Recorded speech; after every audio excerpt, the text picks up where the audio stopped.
저 같은 경우에는 카펙스를 조회를 하는데 생각보다 비용이 비싼 거예요. 그런데 저는 제가 보고 싶은 차 매물의 카펙스는 다 봤던 이유가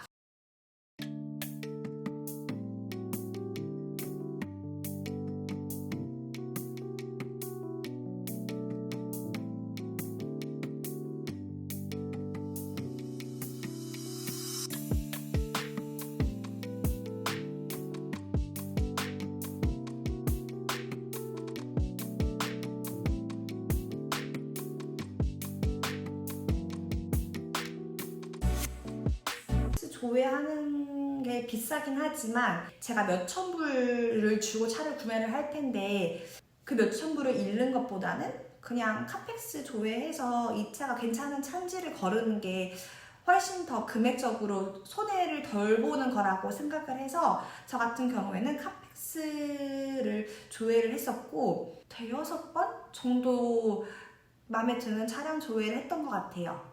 그래서 이제 마음에 드는 차량이 있으면은 그 차량을 시승을 해보고 싶다고, 그 차를 직접 보고 싶다고 차주한테 이제 연락을 합니다. 연락을 해서 이제 차를 직접 볼 수 있는 날짜를 잡은 다음에, 약속을 잡은 다음에 차를 보러 가게 되죠.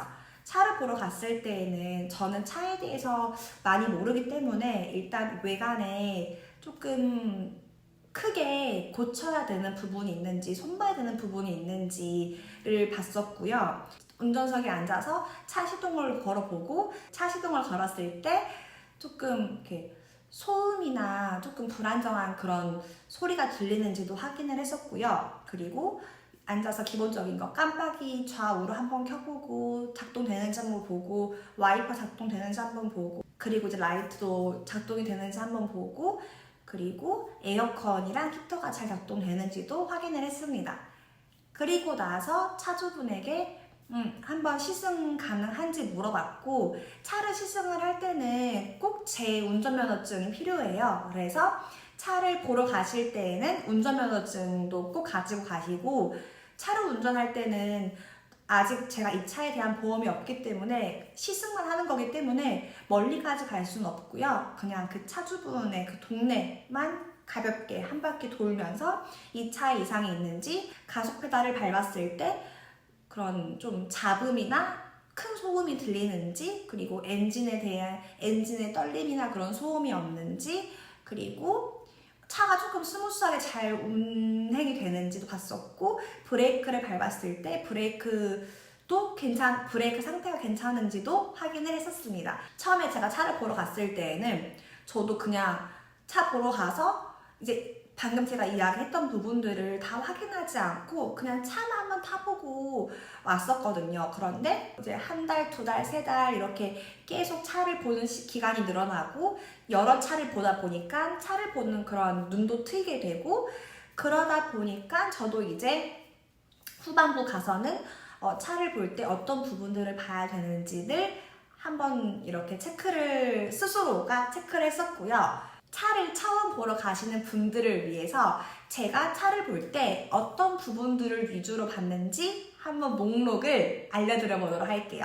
그래서 이 목록들을 보시고 일반인들이, 저처럼 차에 대해서 잘 알지 못하는 일반인들이 그래도 중고차를 구매를 할 때 최악의 차는 거르기 위한 체크리스트 정도라고 생각을 하시면 될 것 같아요. 최소한 이 부분들은 꼭 체크를 해보시면 좋을 것 같아요. 이제 마음에 드는 차가 있고 이 차로 계약을 하고 싶다라고 하면은 차주분과 언제 어디서 만나자고 약속을 정해야 돼요. 저 같은 경우에는 어차피 이 차에 대해서 제가 보험을 들어야 되기 때문에 오토플랜이라는 미시주는 보험회사가 정해져 있어요. 막 한국처럼 여러 개의 보험회사가 있어서 이제 가격이나 혜택 면을 경쟁을 하는 게 아니라 보험사가 정해져 있기 때문에 어딜 가든지 어느 오토플랜을 가든지 보험료는 똑같아요. 그래서 어느 오토플랜에서 만나자, 몇 시 만나자 라고 약속을 정하고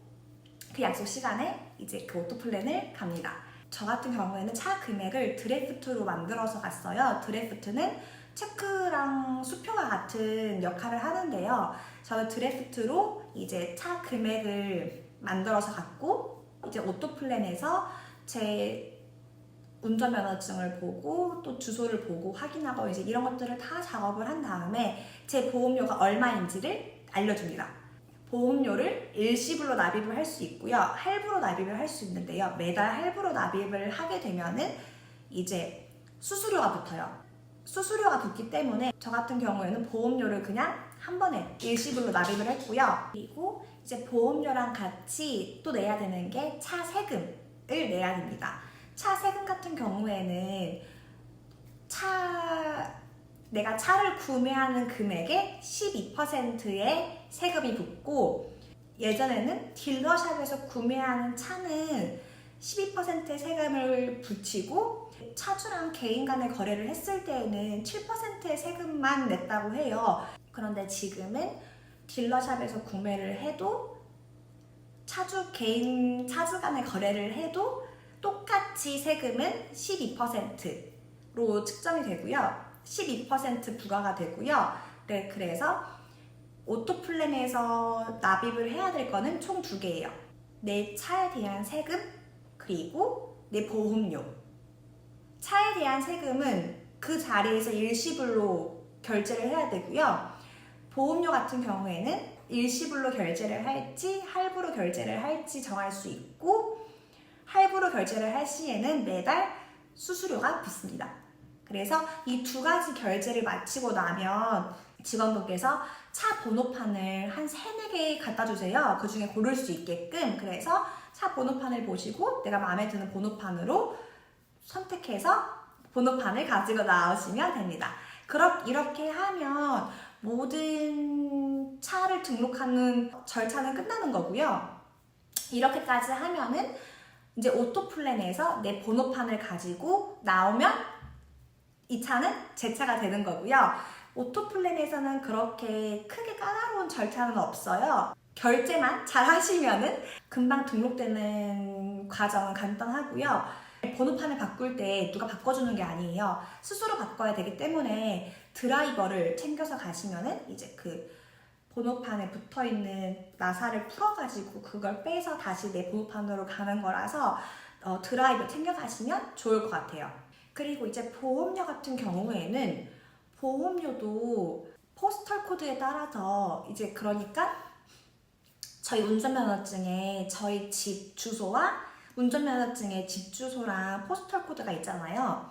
이 포스털 코드에 따라서 보험료가 비싸질 수도 있고 싸질 수도 있다고 해요. 포스털 코드를 검색을 했을 때 이 포스털 코드가 비싼 지역에 속하면은 보험료가 더 비싸지고요. 그리고 내 포스털 코드를 쳤을 때 거기에서 보험료가 조금 저렴한 지역이라고 나오면 보험료가 그만큼 싸진다고 해요. 그래서 보험료는 내가 사는 동네, 내가 살고 있는 포스털 코드에 따라서 보험료가 비싸질 수도 있고 싸질 수도 있어요. 어느 동네가 비싸고 어느 동네가 상대적으로 저렴한지는 저도 잘 몰라요.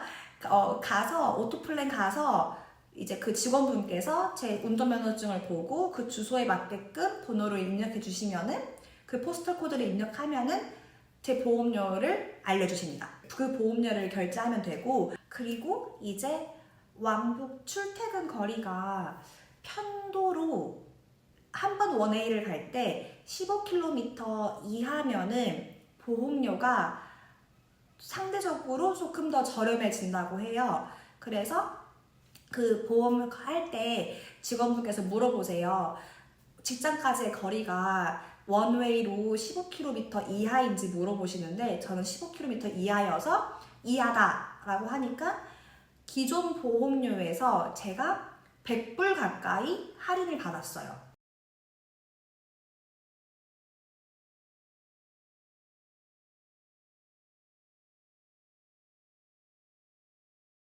그래서 여기까지 오늘은 중고차를 알아보는 사이트와 그리고 중고차를 구매하러 갔을 때 꼭 확인하면 좋을 것 같은 체크리스트와 그리고 중고차를 오토플랜에서 어떻게 내 차로 등록을 하는지까지 한번 전반적인 과정을 알려드려 봤습니다.